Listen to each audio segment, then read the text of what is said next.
ডাম্পারের চাকা ছিনিয়ে নিল আশা কর্মীর প্রাণ। শনিবার দুর্ঘটনাটি ঘটেছে ক্রান্তি ব্লকের ক্রান্তি গ্রাম পঞ্চায়েত থেকে ভটুয়াকালী যাওয়ার প্রধানমন্ত্রী গ্রামীণ সড়ক যোজনার রাস্তায়। বছর 40-এর মৃতের নাম পাপিয়া দেব শর্মা। তিনি পার্শ্ববর্তী লস্করপাড়া এলাকার বাসিন্দা ছিলেন বলে জানা গেছে। এই ঘটনায় এলাকায় নেমে এসেছে শোকের ছায়া। স্থানীয় সূত্রে জানা যায়, এদিন পাপিয়া দেবী গ্রাম পঞ্চায়েত থেকে সাইকেলে নির্মীয়মান রাস্তা দিয়ে বাড়ি ফিরছিলেন। সেই সময় রাস্তার একপাশে কাজ করছিলেন শ্রমিকরা। হঠাৎই নির্মীয়মান রাস্তার ওপর দিয়ে একটি ডাম্পার পেছন দিকে দ্রুত গতিতে আসছিল। ডাম্পারটি নিয়ন্ত্রণ হারিয়ে বুঝতে পেরে শ্রমিকরা চালকের উদ্দেশ্যে চিৎকার শুরু করেন, কিন্তু তাতে কোনো লাভ হয়নি। ততক্ষণে ডাম্পারটি পিষে দিয়েছে সাইকেল আরোহী পাপিয়া দেব শর্মাকে।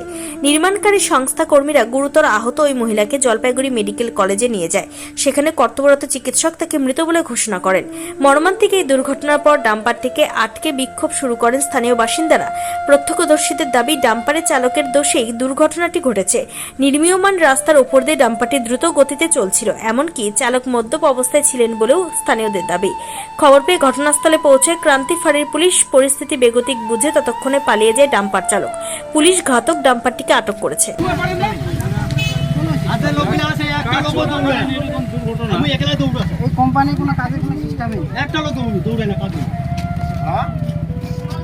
দেখি